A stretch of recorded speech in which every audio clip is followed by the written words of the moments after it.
क्या ऐसा हो सकता है कि कामयाब होने के लिए नाकामी जरूरी हो? मतलब बड़े बड़े झटके लगना असल में फायदेमंद हो?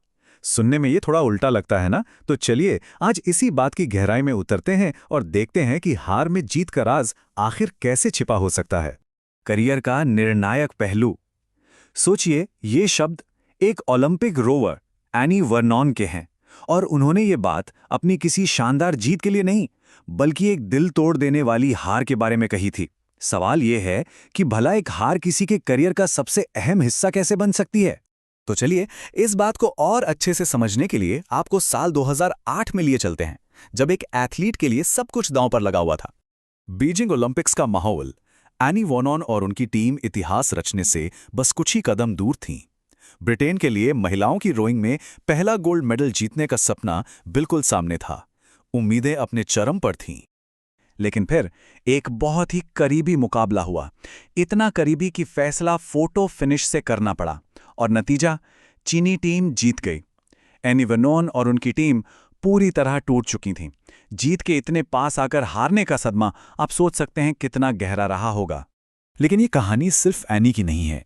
जब रिसर्चर्स ने कामयाब एथलीट्स के करियर को खंगालना शुरू किया तो एक बहुत ही हैरान करने वाली बात सामने आई।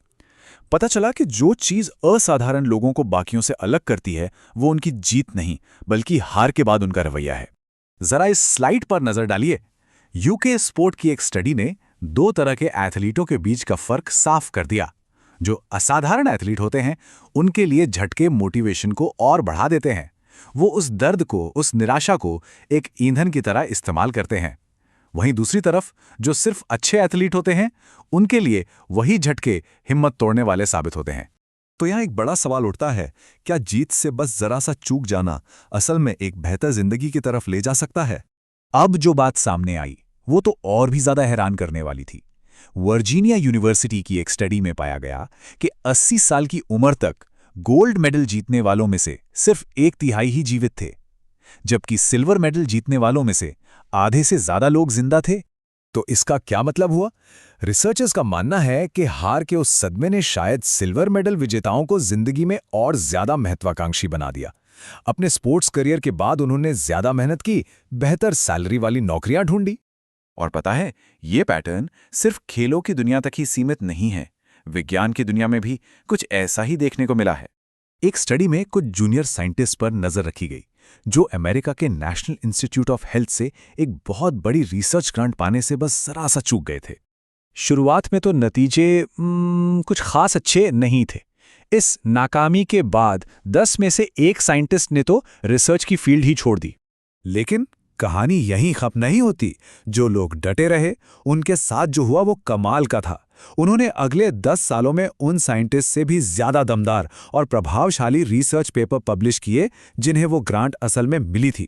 मतलब शुरुआती नाकामी ने उन्हें लंबे समय में और बेहतर बना दिया। ये जो पैटर्न है ना, ये जिंदगी में और भी बहुत पहले शुरू हो सकता है। बचपन में मिली झटकों और बाद में मिली बड़ी बड़ी कामयाबियों के बीच भी एक गहरा कनेक्शन देखा गया है। एक मनोवैज्ञानिक हैं मार्विन आइजनस्टैड। उन्होंने 573 बहुत ही मशहूर और कामयाब लोगों की जिंदगी को स्टडी किया, और जो पता चला वो सच में चौंकाने वाला था। उनमें से लगभग आधे यानी 45% लोगों ने 20 साल के होने से पहले अपने माता या पिता में से किसी एक को खो दिया था। और इसका शायद सबसे बड़ा उदाहरण है दुनिया का सबसे मशहूर band the Beatles. Paul McCartney सिर्फ 14 साल के थे जब उनकी मां की कैंसर से मौत हो गई। जॉन लेनन जब 17 के हुए तो एक सड़क हादसे में उनकी मां की जान चली गई। और रिंगो स्टार ने तो बचपन में माता पिता का तलाक, गरीबी और 1 साल तक अस्पताल में भर्ती रहने का दर्द झेला था। तो सवाल फिर वही है, आखिर ऐसा होता क्यों है?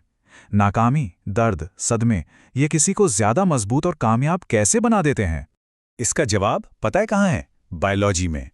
एक बहुत ही सिंपल सा सिद्धांत है जिसे हम वेट लिफ्टिंग का सिद्धांत कह सकते हैं।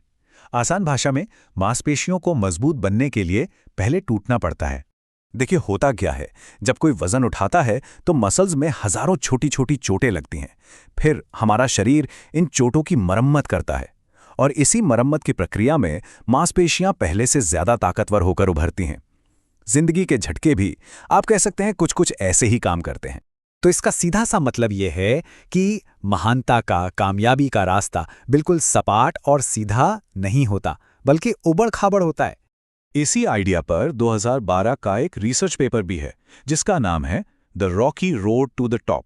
इसमें यही तर्क दिया गया है कि टैलेंट को निखरने के लिए मुश्किलों और आघात की जरूरत होती है। इस पेपर में आजकल के कोचिंग सिस्टम की आलोचना भी की गई है कि वो युवा एथलीटों की जिंदगी को बहुत आसान बना देते हैं, जिससे उनमें लड़ने की वो असली क्षमता विकसित ही नहीं हो पाती। लेकिन एक मिनट, क्या इसका ये मतलब निकाल लेना चाहिए कि हर झटका, हर बुरा अनुभव फायदेमंद ही होता है? नहीं, बिल्कुल नहीं। देखिए, झटके तो दर्दनाक होते हैं और कभी-कभी एक बुरा अनुभव बस एक बुरा अनुभव ही होता है। असली खेल इस बात का नहीं है कि झटका लगा, बल्कि इस बात का है कि उस झटके पर कोई रिएक्ट कैसे करता है।